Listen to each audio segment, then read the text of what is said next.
Hello and welcome to Product Momentum, where we hope to entertain, educate, and celebrate the amazing product people who are helping to shape your community's way ahead. My name is Paul Gable, and I'm the Director of Product Innovation at ITX. Along with my co-host, Sean Flaherty, and our amazing production team and occasional guest host, we record and release a conversation with a product thought leader, writer, speaker, or maker who has something to share with the community every 2 weeks. Well, hello, everyone. Today we have a really great episode for you and the added treat of co-host, my dear friend and colleague, Colleen Burns, who's the VP of Global Talent here at ITX. She runs our HR organization. Welcome to your first podcast, Colleen. Hi, Paul. Thanks. I was honored and excited to be able to join, and I learned a lot. Me too. I think the quote of the pod that was certainly a reality check for me was technology is moving faster than our ethical use can keep up. One of many lessons learned today. Anything stand out for you? I think in that vein, I'm already thinking about ways, large and small, that organizations can build muscle around accessibility and inclusivity, really, as the theme was not just about accessibility, but building inclusive designs and organizations. Yeah. So wherever you live in your organization, product, design, development, there's definitely going to be something in here for you. So I hope you enjoy. Well, hello, everyone, and welcome to the show. Today, we are pleased to be joined by Sheri Byrne-Haber. She's a prominent global subject matter expert in the fields of disability and accessibility in business and educational settings, and was recently named the 2022 LinkedIn Top Voice for Social Impact. She's best known for launching digital accessibility programs at multiple Fortune 200 companies, including McDonald's, Albertsons, and VMware, as well as consulting on government accessibility. Her programs have positively impacted millions of the more than 1 billion global people with disabilities. Sheri, thanks so much for taking the time to join us today. Pleased to have you. Well, thanks for the invitation. Absolutely. So to jump right in at a high level, our audience is mostly product managers, product leaders, designers, developers. To kick us off, how can designers and product developers communicate to their teams ways that features should behave in accessible ways? So to start with, there's a standard that everybody should be using to measure whether or not their product is at least compliant. And I'm making air quotes around compliant because typically inclusive organizations want to go above and beyond the minimum compliance standards. So the standard in the US is WCAG, which stands for Web Content Accessibility Guidelines. It's version 2.0 or 2.1, depending on what state you're in. I always recommend doing the newer standard, which is 2.1, because it handles mobile. 2.0 does not. And then level AA is the medium level. So getting that built into the definition of done for the product is pretty important. Accessibility is not one of those things that's done well when it's tacked on to the end of a project. It's going to cost more, it's going to put your schedule at risk, and it's not going to be the best experience. You wanted to design it to be accessible from the outset. So if you're following WCAG 2.1 AA, there are 50 guidelines that you need to follow. Now, of those 50 guidelines, designers can handle about, I think, 40% of them in their mockups. So things like whether or not you have a skip link and what your error messages look like, stuff like that will actually show up in the comps. Where it gets complicated is that designers may want a particular feature to behave in a particular way, but it doesn't show up in the comps. And unless they communicate that to the engineers in the form of some type of design brief, chances are they're not going to get it. So an example would be, let's say I'm a store and you can buy groceries online and you put 2 bags of Oreos into your shopping cart.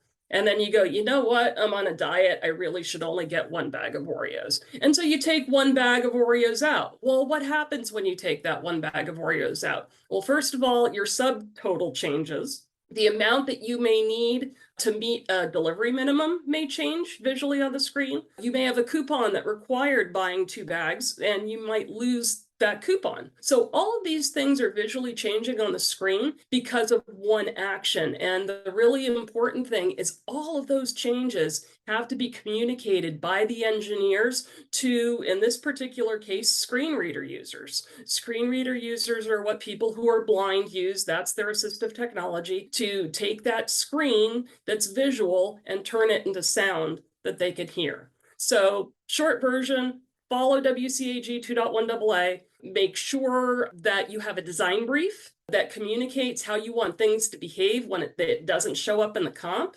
And part of the definition of done. Accessibility has to be there from the beginning.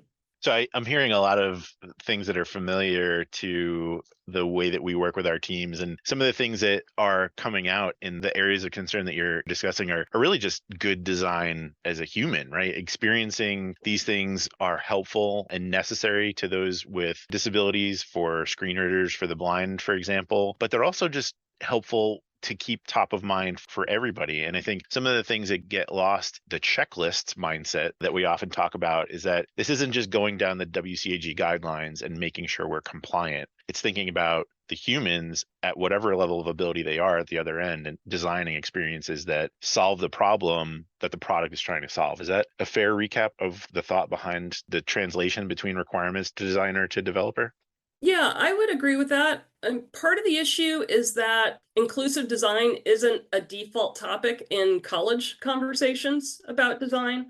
Part of the issue is that we don't have enough underrepresented minorities in design. I know people who are legally blind who are designers. I know people who are colorblind who are designers, but that's the exception rather than the rule. They don't show up in the design population nearly as frequently as they show up in the general population. Part of it is my preference is actually not just focusing on accessibility, but looking at inclusive design in general, looking at age, looking at, personas. Do your personas have a good gender distribution? Do they have a good socioeconomic distribution? Because those things also tend to intersect with disability. Women are more likely to be disabled. People with disabilities are more likely to be in lower socioeconomic categories. It's hard to look at disability as a single thing also because people can have more than one disability. So by focusing on diagnosis rather than impact, you're losing out on the opportunity to be inclusive and not just compliant. Sure. And so when I hear you talk about the representative population within designers and that not enough underrepresented minorities are in design, Sheri, of course, as someone who leads an HR team, I think about that link between the underemployment of people with disabilities and accessibility altogether. Can you talk a little bit about your perspective about how we can start to move that forward in an even more powerful way? Sure. So a couple of ideas would be, first of all, most large companies, and when I say large, I mean more than 10,000 employees, have recruiting campaigns for historically Black colleges and universities, or HBCUs. But how many of them have dedicated campaigns focusing on Landmark and RIT and Gallaudet, which are three universities that are 100% focused on, I'll say disability, even though some people at Gallaudet will argue that being deaf isn't a disability. But, if you want to get people with hearing loss into your company, go to Gallaudet because that's where a lot of them go to college. That's not to say that exclusively that's where they go, but a lot of them are there. So I would say that there are autism in the workplace organizations that you can sync up with for recruiting people who are neurodiverse with dyslexia or epilepsy or autism. Those are very common forms of neurodiversity. And then there's looking at organizations and nonprofits that specialize in job placement for people with disabilities. There's Lighthouse for the Blind, for example, or there's the Christopher and Dana Reeve Foundation that focuses on spinal cord injuries. So those would be three things that I would recommend if you're really serious about targeting those people. But before you do that, you've got to look at all of your processes with a critical eye and say, is this accessible enough for these people to apply for jobs? You don't want to give them jobs and then bring them in the back door, right? They've got to go through the application process. They've got to go through the interview process. They've got to be onboarded. They need training. They need equipment.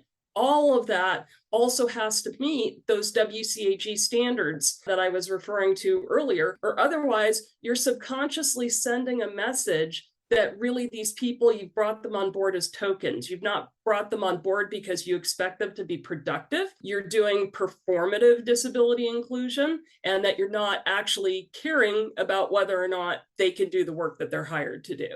And Sheri, what you just said is so powerful to me specifically. I was sharing with Paul before the recording of this show that way back when, almost 20 years ago now, I worked for a very large company, and we made the first hire for that company from RIT and TID as a software tester. And I was reading your article about the connections between Ted Lasso and accessibility. And one of the things that you said was, be respectfully curious, not judgmental. And I was reflecting with Paul about all the pressure that we put on this one deaf student who was the first, and asked them to represent an entire population in software testing for this very large company without putting that thoughtfulness in place. I mean, we did sign language classes with their team in advance, and we thought that that was cutting edge in terms of making sure that that person had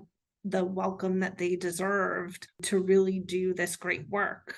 And so I know that there is so much nervousness for people out there about this concept of how to be respectfully curious and not feel like you're grounded in judgment. Do you have any advice for people who are just getting started on this path to really think about accessibility and how to do that well as designers, as developers, as a human being? Sure. So I'm shaking my head up and down because I know how hard going first is. I was in the first group of children back in the early 70s that with significant disabilities who were mainstreamed in elementary school. And it is really hard being first, especially when the people you are working with don't have the training to know how to handle these things appropriately. You know, walking up to somebody and saying, "What's wrong with you?" Not a good way to get started. Walking up to somebody and say, "Hey, I'm curious, how do you do X?" Right? You know, like asking somebody who's blind, how do you skip through a web page? You know, what's your optimal web page when you're using a screen reader? That kind of stuff people are usually more than happy to answer. I will say that I did write another article that said sometimes I'm just too tired for a teachable moment. So, especially with strangers, maybe 1 out of 25 times I'll be like, not having it today. But, you know, when the questions are phrased from, you know, to quote Ted Lasso, from a place of curiosity, and his curiosity was, you know, have you played much darts before? Are you left-handed or right-handed? That really goes a long way to making it clear that you're going to use the information to make a better place for that person rather than using the information to be judgmental. And that Ted Lasso article, man, I've got a couple of articles that, you know, I just dashed them off because the thought randomly passed through my head at the time, and then they just totally exploded in terms of the number of readers. So that one was a big one. And I can see why it's so applicable in humaning, and also in humaning in this particular use case, if you will, or perspective.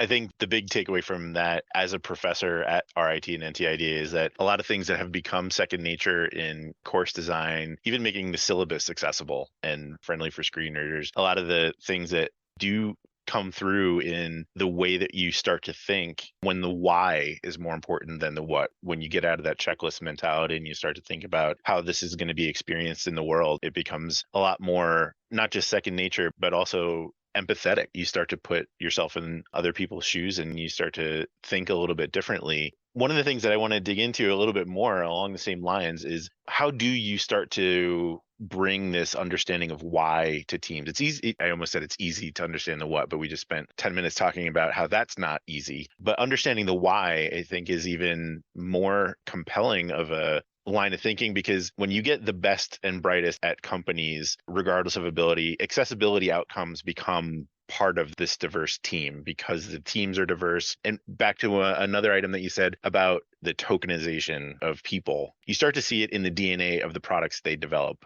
To extend the example a little bit more, when companies have forward-facing retail or commercial sites or apps that are accessible, but then their internal employee portals or their time entry and tracking systems are not, you can start to see this hypocritical breakdown of what we say versus what we do.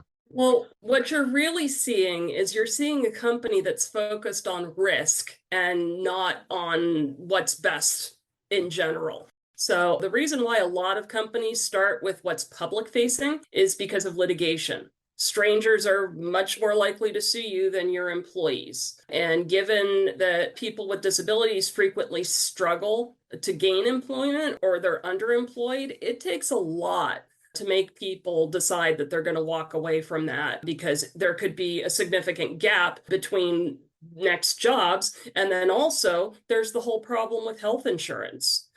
People with disabilities need health insurance. And because in the US, health insurance is linked to employment, that can present a significant issue. So, I subscribe to the Richard Branson school of thinking about this, which is if you take care of your employees will take care of your customers, and not the other way around. But at least at a minimum, you never want to treat your employees worse than you treat your customers.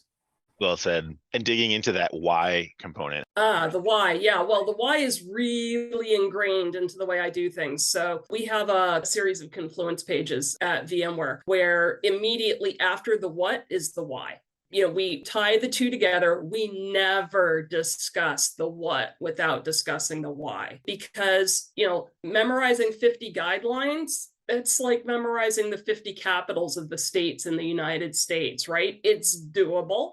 Question is, what do you do with the information, right? When you understand the why, you internalize it and you care. So the why is much more about generating emotions and realizing if I don't do that thing, I'm going to hurt these people. I'm going to prevent them from being able to get a job where they can use this tool, or, I'm going to discriminate against them in some way where they can't use a wedding registry that's online. That was a core of one of the very earliest accessibility litigation cases, which was 16 years ago.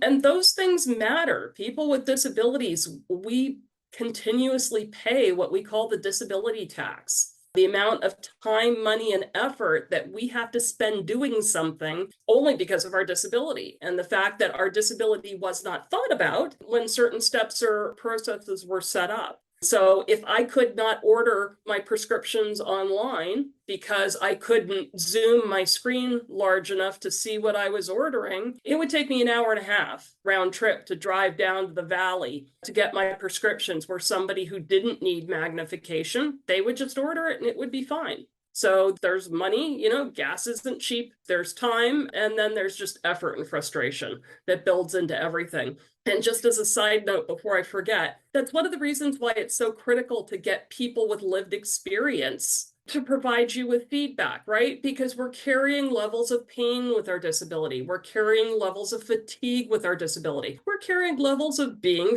fed up with people not thinking about our disability. So you can't just take somebody who doesn't have a disability, put a blindfold on them and say, here, go test this, right? They're not bringing the right mindset to them. It's not an equivalency. So it's really important when you're doing user research, you got to make sure that you're doing it with people with legitimate disabilities and not just doing these empathy building exercises. 100%. And just to marry those two concepts that we've been dancing around these last two questions, understanding the why and building in the outcomes, I think the conclusion that we're coming to is that the most, important outcomes come from the most inclusive, diverse teams. Very much so. Right. Not to put too fine a point on the story that we've been weaving here, but the best way to start to build these accessibility outcomes is to build inclusive teams. Exactly. My number one indicator for how good accessibility program is going to be is how strong is their disability employee resource group. Because if you have a strong disability employee resource group, that means you have a voice within the organization, and you're going to be more likely to be able to get and keep employees with disabilities. That's literally the first thing I look for. And Sheri, those employee resource groups are usually a feature or a hallmark of those large organizations that we were talking about. But there's some organizations of a couple hundred people, ours included, where a specific resource group might not be a tool that we have in our toolkit. So what are some of the other ways that you've seen organizations build accessibility muscle into their organizational design, into their expectations, into their skill building and competency building? So some of the things that you can do without an ERG would include, celebrating Global Accessibility Awareness Day, bringing in, outside speakers with lived experience. Look at some of the months. So July 25th is a big day because that's the day the Americans with Disabilities Act was passed. December 3rd is a big day because it's International Day of People with Disabilities. October is National Disability Employment Awareness Month. So our Disability Employee Resource Group does drive a lot of activities on those days. We have a no mouse challenge where all of our executives agree not to use a mouse for, a morning. And then they actually report on their internal Slack channels, what kind of experience was it? And usually the answer is not good. I can imagine. Are there questions that organizations should be asking themselves with consistency everywhere all the time to help build those muscles? Sure. So if your focus is getting more disabled employees, you need to look at your self-identification rate. And any company over 50 has to have that. And a company under 50 could have it if they wanted to. I don't think they're banned from it. It's just not required. And the self-identification rate will tell you anonymously how many of your employees have identified anonymously as having a disability. Factor in that 60% of people don't self-identify.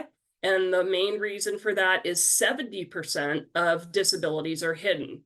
That's a number that quite frequently astonishes people. You can see, my daughter has hearing devices. You can see my wheelchair and my insulin pump, but you can't see color blindness. You can't see dyslexia. You can't see multiple sclerosis, many of the times in early cases. So those things frequently get missed. If those employees are identifying, then you've got a really strong culture because they could choose to hide them and they don't. And there's some great studies. So there's a Harvard Business Review study on the cost to organizations of employees passing as non-disabled, and it's enormous. Like the anxiety rate reported by employees who are passing as non-disabled is 4 times the same rate for people without disabilities. And likewise, employee engagement is much lower for people who are passing. And it's because they're investing so much energy and living in fear that somebody's going to find out that they're disabled. It's viewing the disability as a negative. And in a really inclusive culture, you need to view the disability as a neutral or sometimes as a positive. And depending on where you're attracting employees from, especially outside of the US, where they haven't had the Americans with Disabilities Act, where there's still buildings that people with disabilities can't get into, or there was just a huge protest in Mexico this past week over lack of wheelchair access. New York City even, things aren't all sweetness and light in the US either. Only 25% of subways in New York City have elevators at all. And then, of course, at any given time, like 1/3 of them are broken and they don't tell anybody when they're broken. So, I might get off at a subway station and then have to get right back onto the subway and try the next subway station because I can't find an elevator or I can't find a working elevator. Well, they just finally agreed to fix it in 2055. I'm not going to be alive when they finally make 95% of the subway stations in New York City accessible. So these are kind of the subtle, hidden negative messaging that goes with disability that people who truly want to build a disability inclusive environment at an employer really have to counter. Yeah, not all of the disability tax is owned by individual organizations, but we can certainly do more of our part to, I think, as leaders in organizations, address the things that we are able to address. We've been talking a lot about current, and you've mentioned a few future state, 2055 being some way off in the future. What are some more things that you have on your radar for changes coming down the pipe? I know Europe is looking to ratchet up some guidelines and some other legislation is currently in the works. What are some things that we should be on the lookout for, both positive and things that you would like to see move a little bit faster? So one of the things that's really important to me is that currently technology is evolving faster than our ability to ethically use that technology. And when I say ethically use that technology, I'm including accessibility as part of that ethics. So we have VR and XR, but not all of it works for people who are deaf or who are blind. We have this Web3 coming that's completely decentralized. Well, how are we going to make sure that blockchain is accessible? Once we're using blockchain for things like voting and bank transfers, if that's not accessible, we're blocking people who use assistive technology from being able to access that. So it's important to me that as new technology evolves, people need to be asking themselves the question, how would somebody with a disability use that? Now, at VMware, we use disabled personas to do that. So we take our regular personas, and we've got a couple dozen of them, and we have a stack of disabilities that we can give the personas. So we might say, okay, we've got a cloud administrator, we're going to give them migraines. We've got this other person, we're going to give them carpal tunnel, because it impacts the way they use the technology. So that's one way that you can do something without necessarily having to understand the why. It will help teach you the why as you're checking your personas against your designs and making sure that those people can optimally use the software. So that future stuff is a little bit of concern to me. You have to understand that the people who are writing the standards and the people who are turning the standards into laws are two different groups. And they don't talk a lot to each other. W3C, the World Wide Web Consortium, owns the WCAG Web Content Accessibility Guidelines Standard. It's undergoing a pretty significant identity change right now, as it's moving from being a memorandum of understanding between 4 different universities to actually being an official legal entity that will be a nonprofit. So that's going to be a pretty significant shift in the way W3C operates, which may in turn impact the guidelines. WCAG 3.0 has been underway now for about 4 years. And that's going to be a pretty significant change. It's not going to be backwards compatible with WCAG 2.x. So we're looking at probably another 3 years before that comes out. So you can see, so we've got 7 years now projected to be invested in WCAG 3.0. And how much does technology evolve in 7 years? A lot. So that's one of the reasons why technology has to help by keeping those things in mind. You know, if you've got sound, you have to have a way to have captions. If you've got, you know, stuff that people can interact with visually, you have to have a way of conveying that to people who can't see. Even if the standard doesn't exist yet for the new technology, the ability to project what's going to be needed isn't that difficult. So the thing you were mentioning about the European Accessibility Act is kicking in 2025. So that's a little bit like EN 301549, which is the current European mandate for accessibility. And that got passed before Brexit. So it applies in the UK, even though UK is no longer part of the EU. Interesting. But the European Accessibility Act is going to come afterwards. So it'll be interesting to see what the folks in England or the UK do with it. And then, of course, the way laws work in the EU, it's a little bit like the US in that there's a mandate, right? So the mandate comes from the federal agency, and then each country implements their own particular flavor of it. Well, Germany, for example, has implemented an even stronger form of the European Accessibility Act. So that will include the sales of hardware and software. And if they are not accessible under the European Accessibility Act, that's going to be an issue. And it's no longer just for public sector, which is what the current standard is for. It's for all sales of software and hardware in the EU. It's fascinating. I think in there, you might just have coined the quote of the podcast that technology is moving faster than its ethical use can keep up. I don't think I'm the first one to say that, but I might be the first one to apply it to accessibility. Well, it certainly does encapsulate everything that we've tried to fit into this conversation. I just have 2 quick questions as we wrap up our time together today. First is, what sources of information, literature, inspiring TED Talks or articles do you go to for both inspiration and education? Where would you point an aspiring product manager first for a reference to catch up on some things if they're new to this topic? Yeah, so one of my very first articles I wrote was called Advice for the Aspiring Accessibility Tester or Manager. So if you just search for my last name, which is pretty unique and aspiring, you should be able to find it. And I did just update it a couple of weeks ago, maybe a month ago. Whenever I need to remind myself why I do what I do, I always go back to Stella Young's TED Talk. I'm not your inspiration, thank you very much. R.I.P. Stella, she was a force to be reckoned with. And I like to think that I am now the force arguing for accessibility on her behalf. There's some great stuff on LinkedIn Learning. If you look at the what's called Book of Knowledge, and again, air quotes, IAAP, which is the International Association of Accessibility Professionals, for each of their certifications, they have an entire list of resources of all the information that they expect somebody who passes the certification exam to know. And you don't have to take the certification exam, but all the knowledge is out there publicly. So going to the IAAP website and looking up that will find you a lot of articles. Lainey Feingold is my favorite lawyer resource if you ever need a case explained. If I haven't written about it, chances are she has. She works a lot in the area of structured negotiation, which is how to settle disputes related to accessibility without actually filing lawsuits. Having passed the bar, how many years ago? 25 now? I am of the belief that some organizations just need to be sued. I'm not as patient as Lainey is, and so I don't advocate for litigation, but I do acknowledge that sometimes it can't be avoided.